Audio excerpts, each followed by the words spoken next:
It's been more than a week and a half since the end of the special legislative session, and budget bills have now been signed. We have the Deputy Majority Leader of the Senate, Geoff Michel, here to give us his perspective on that negotiation process. Thank you for joining us today, Senator Michel. Good to be back. Take us back a week and a half ago to the special session and the negotiations and those final hours in particular. Yeah, it was all kind of a whirlwind, but I guess I'd frame it up this way for you, Julie. Since the governor and the speaker and Majority Leader Koch came to that, what we called a framework for an agreement, there was a real sprint from that point on that involved commissioners and governor's staff, the Dayton administration, our members, our committee chairs, working with the House, and we needed to put together 10 bills. I don't want to say in record time, because the meat of those bills had already been agreed on, had already been passed, in many cases vetoed by the governor, but we kind of were able to resurrect them. And so I guess I would summarize it this way: a lot of good work over the course of 4 or 5 days. And I guess in some ways I wish that work and those kind of discussions would have happened in April or May rather than July, but events transpired to kick us into a special session.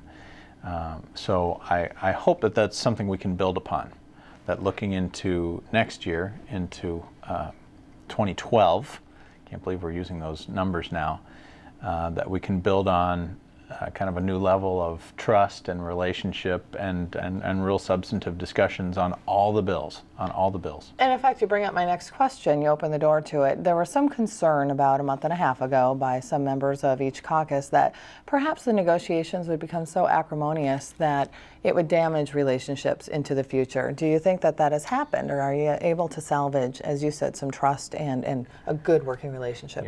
I like to be the relentless optimist here. And I actually think kind of going through this, I don't know, some might have described it as a war, a battle. I actually think some really good relationships come out of that. And here's an example. Some great work was done on the Health and Human Services bill. I give a lot of credit. I would actually give medals of honor to Senator Han, Representative Abler, and Commissioner Jessen. The three of them worked months together on that bill. That's a huge bill. Just literally it's hundreds of pages, but it involves large amounts of money, dealing with the federal government and the rules and regulations that come with that. And so I believe those three principals are in a position where they can continue to talk about reforms and how we shape that part of the budget.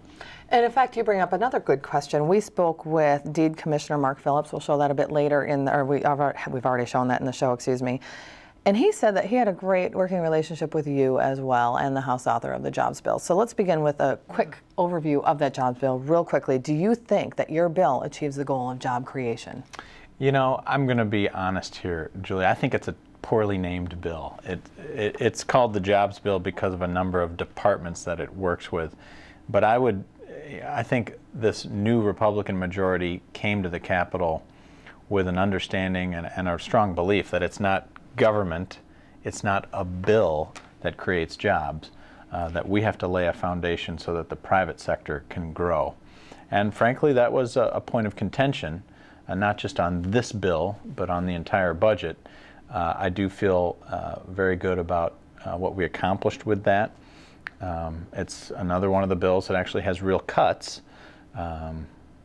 Frankly, in order to afford the Health and Human Services and K-12 bills, every other bill had real cuts in it. So I'm not going to say that bill is going to cure the economy and we're going to be rolling again. There's other things we need to do.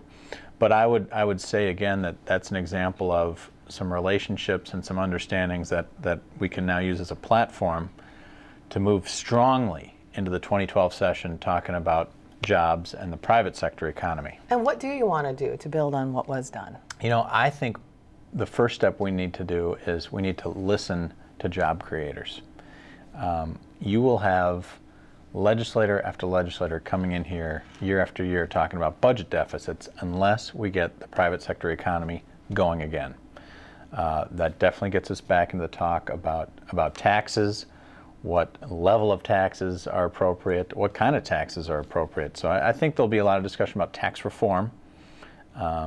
We have to lower the cost of doing business in Minnesota. We need to make this the best place to grow a business, to start a business, to keep a business. And as the economy starts to show some signs of life and people are ready to take a risk, people are ready to spend some money, we want them to do it here in this state. So there's not one bill, there's not one magical answer to that, but I think we need to go around the state. That's what I'd like to see the committee that I'm involved in and the entire legislature do. Talking to small businesses, talking to venture capitalists, talking to entrepreneurs. What can we do to make your lives easier? We want you to stay here. We want you to grow here. So we'll be talking about taxes, we'll talk about regulations, we'll be talking about tort reform. I think 2012 could be a very important, lively, and productive session when it comes to jobs. And we're almost out of time, but using your words, taking a risk, I want you to take a risk and give me your thoughts on a Viking Stadium bill emerging and potentially a special session in the fall. Yeah, you know, I was not a part of any Viking Stadium discussion in the last month.